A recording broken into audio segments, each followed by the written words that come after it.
When I was a student here in Oxford in the 1970s, the future of the world was bleak.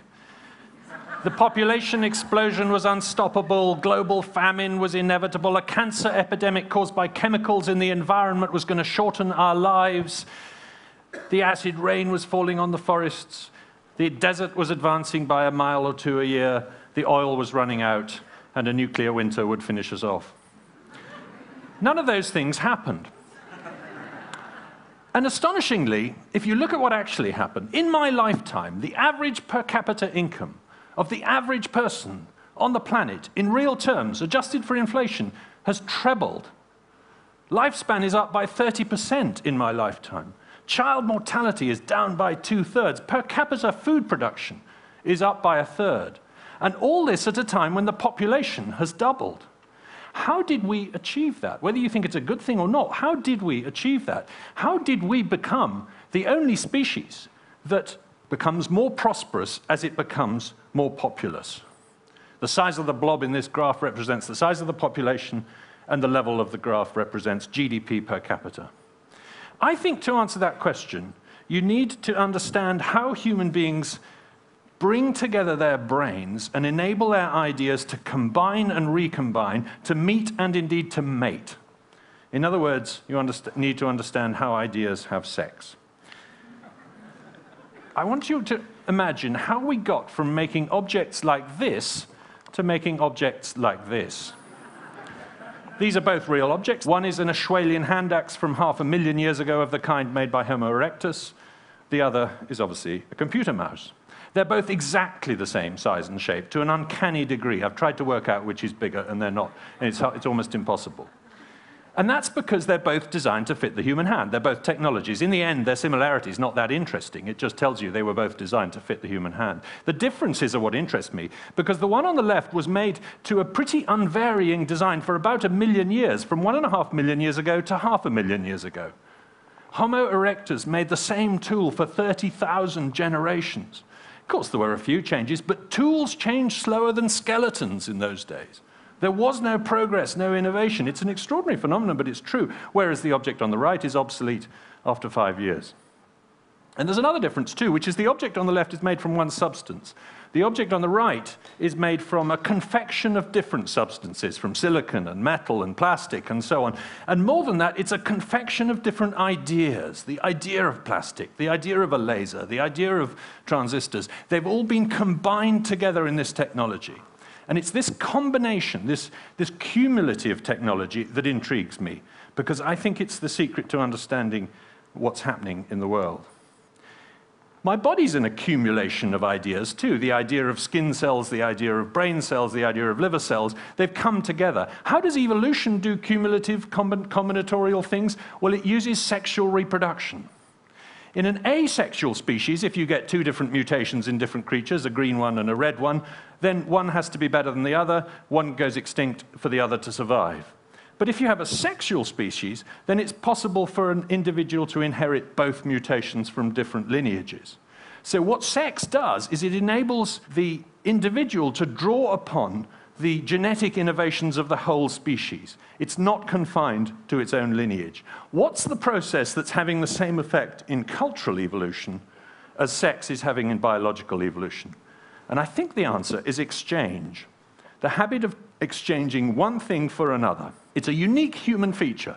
No other animal does it. You can teach them in the laboratory to do a little bit of exchange, and indeed there's reciprocity in other animals, but the exchange of one object for another never happens. As Adam Smith said, no man ever saw a dog make a fair exchange of a bone with another dog. You can have culture without exchange. You can have, as it were, asexual culture. Chimpanzees, killer whales, these kind of creatures, they have culture. They teach each other traditions, which are handed down from parent to offspring. In this case, chimpanzees teaching each other how to crack nuts with rocks. But the difference is that these cultures never expand, never grow, never accumulate, never become combinatorial. And the reason is because there is no sex, as it were. There is no exchange of ideas. Chimpanzee troops have different cultures in different troops. There's no exchange of ideas between them. And why does exchange raise living standards? Well, the answer came from David Ricardo in 1817. And here's a Stone Age version of his story, although he told it in terms of trade between countries. Adam takes 4 hours to make a spear and 3 hours to make an axe. Oz takes 1 hour to make a spear and 2 hours to make an axe. So Oz is better at both spears and axes than Adam. He doesn't need Adam. He can make his own spears and axes. Well, no, because if you think about it, if Oz makes 2 spears and Adam makes 2 axes, and then they trade, then they will each have saved an hour of work. And the more they do this, the more true it's going to be. Because the more they do this, the better Adam is going to get at making axes, and the better Oz is going to get at making spears, so the gains from trade are only going to grow. And this is one of the beauties of exchange, is it actually creates the momentum for more specialization, which creates the momentum for more exchange, and so on. Adam and Oz both saved an hour of time. That is prosperity, the saving of time in satisfying your needs. Ask yourself how long you would have to work to provide for yourself an hour of reading light this evening to read a book by. If you had to start from scratch, let's say you go out into the countryside, you find a sheep, you kill it, you get the fat out of it, you render it down, you make a candle, etc., etc. How long is it going to take you? Quite a long time. How long do you actually have to work to earn an hour of reading light if you're on the average wage in Britain today? And the answer is about half a second. Back in 1950, you would have had to work for 8 seconds on the average wage to acquire that much light. And that's 7.5 seconds of prosperity that you've gained since 1950, as it were, because that's 7.5 seconds in which you can do something else or you can acquire another good or service. And back in 1880, it would have been 15 minutes to earn that amount of light on the average wage. Back in 1800, you'd have had to work 6 hours to earn a candle that could burn for an hour. In other words, the average person on the average wage could not afford a candle in 1800. Go back to this image of the axe and the mouse and ask yourself who made them and for who. The stone axe was made by someone for himself. It was self-sufficiency. We call that poverty these days. But the object on the right was made for me by other people. How many other people? Tens? Hundreds? Thousands? You know, I think it's probably millions. Because you've got to include the man who grew the coffee, which was brewed for the man who was on the oil rig, who was drilling for oil, which was going to be made into the plastic, etc. They were all working for me, to make a mouse for me. And that's the way society works. That's what we've achieved as a species. In the old days, if you were rich, you literally had people working for you. That's how you got to be rich. You employed them. Louis XIV had a lot of people working for him. They made his silly outfits like this, and they did his silly hairstyles or whatever. He had 498 people to prepare his dinner every night. But a modern tourist going around the Palace of Versailles and looking at Louis XIV's pictures, he has 498 people doing his dinner tonight, too. They're in bistros and cafes and restaurants and shops all over Paris, and they're all ready to serve you at an hour's notice with an excellent meal that's probably got higher quality than Louis XIV even had. And that's what we've done, because we're all working for each other, where we've been able to draw upon specialization and exchange to raise each other's living standards. Now, you do get other animals working for each other, too. Ants are a classic example. Workers work for queens, and queens work for workers. But there's a big difference, which is that it only happens within the colony. There's no working for each other across the colonies. And the reason for that is because there's a reproductive division of labor. That is to say, they specialize with respect to reproduction. The queen does it all. In our species, we don't like doing that. It's the one thing we insist on doing for ourselves, is reproduction. Even in England, we don't leave reproduction to the queen. So when did this habit start, and how long has it been going on, and what does it mean? Well, I think probably the oldest version of this is probably the sexual division of labor, but I've got no evidence for that. It just looks like the first thing we did was work male for female and female for male. In all hunter-gatherer societies today, there's a foraging division of labor between, on the whole, hunting males and gathering females. It isn't always quite that simple, but there's a distinction between specialized roles for males and females. And the beauty of this system is that it benefits both sides. The woman knows that, in the Hadzas case here, digging roots to share with men in exchange for meat, she knows that all she has to do to get access to protein is to dig some extra roots and trade them for meat. And that she doesn't have to go on an exhausting hunt and try and kill a warthog. And the man knows that he doesn't have to do any digging to get roots. All he has to do is make sure that when he kills a warthog, it's big enough to share some. And so both sides raise each other's standards of living through the sexual division of labor. When did this happen? We don't know, but it's possible that Neanderthals didn't do this. They were a highly cooperative species. They were a highly intelligent species. Their brains, on average, by the end, were bigger than yours and mine in this room today. They were imaginative. They buried their dead. They had language, probably because we know they had the FOXP2 gene of the same kind as us, which was discovered here in Oxford. And so it looks like they probably had linguistic skills. They were brilliant people. I'm not dissing the Neanderthals. But there's no evidence of a sexual division of labor. There's no evidence of gathering behavior by females. It looks like the females were cooperative hunters with the men. And the other thing there's no evidence for is exchange between groups. Because the objects that you find in Neanderthal remains, the tools they made, are always made from local materials. For example, in the Caucasus, there's a site where you find local Neanderthal tools. They're always made from local chert.